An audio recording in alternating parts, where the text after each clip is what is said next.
For now, though, let's turn our attention to the idea that South Africa will get the full picture of unemployment as Stats SA is due to release its quarterly labour force numbers. About 8 million people returned to work at the beginning of the month when the lockdown was eased to level 3, but concerns remain about the impact the coronavirus has had on jobs. Though some sectors have reopened recently, is it a little too late to save jobs? I'm going to be joined now by our business editor, Xolani Mbanjwa, via Skype.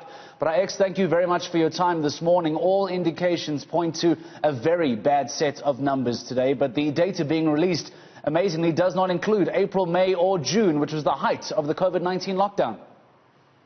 Yes, good morning, Mark. Actually, very interestingly, is that the first quarter does not include the height of the lockdown, which is April, May and June. It includes rather January, February and March. And as you remember, it was at the end of March when the lockdown, the National Disaster Act came into effect.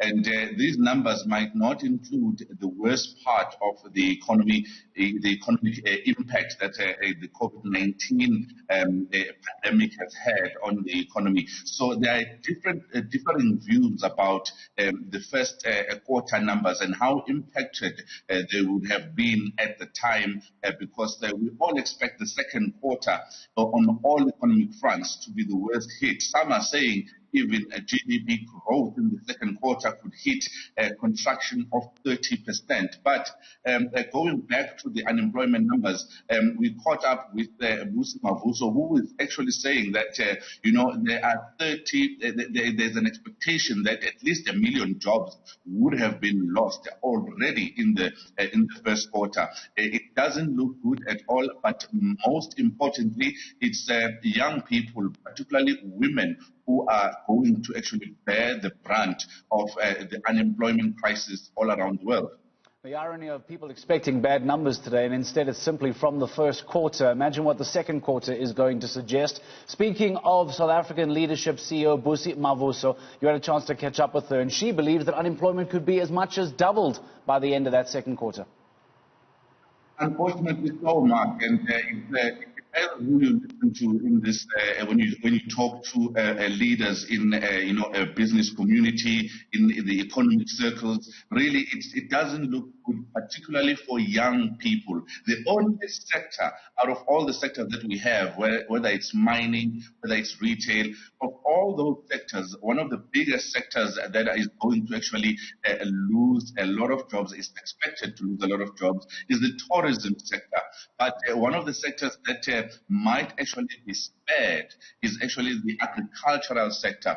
And there are indications that when you look at different sectors in the past couple of months, the agricultural sector may have survived. But let's take a listen to what Busi Mavuso has had to say, because she actually says that that 350 Rand grant that we have announced for 6 months should be something that we think of as indefinite. Take a listen. Let's all brace ourselves for a number that is actually very bad. I don't think that we can actually sit here and underestimate just how badly impacted the South African economy has been, by this crisis and by this pandemic. So whatever the number is, it's definitely going to be much higher than the 29.1% that we actually had in terms of the narrow definition. And in terms of the expanded definition, then we actually going to be sitting at a much more higher number. So the 10.1 million people that were sitting unemployed in this country are unfortunately going to be more. So unfortunately, as a result of the COVID-19 crisis, we have added more people into the unemployment queues, which actually therefore further burdens the fiscus and further burdens, our government.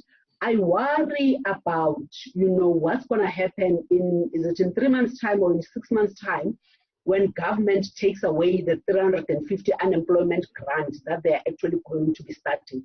I worry that, there might be an uprise, in this country where people are saying that we are unemployed and we still need the money. You can't take it away from us now, and they will actually, be putting together a business case of why government needs to continue, with the unemployment grant, and knowing very well that our situation would not afford us as a country to actually continue with those grants, because, one of the biggest challenges that the Minister of Finance is going to be sitting with in putting this together is exactly where the money is going to come from.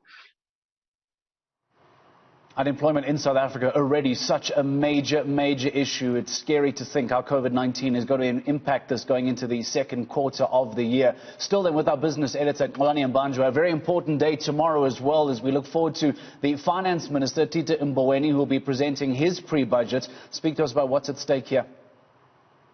There's a lot at stake here, Mark. I caught up with a number of CEOs yesterday, and all of them are actually saying that they would not want to be Tito Mboweni at this time. It's an unenviable position. On the one side, he's got pressure from labor unions in the civil service who want, their agreement on salary increments to be implemented, and they have threatened to go to the streets if that 3-year agreement, the last part of it, is not actually honored.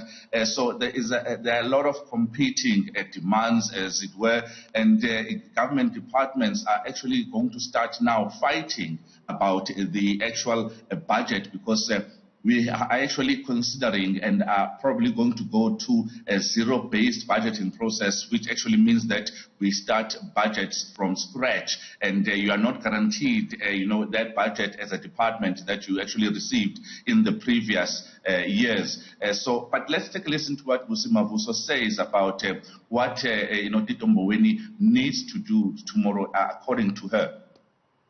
Best case scenario, in as far as job losses are concerned, is only going to be 1 million jobs, and the worst case scenario might be about, 4 million jobs.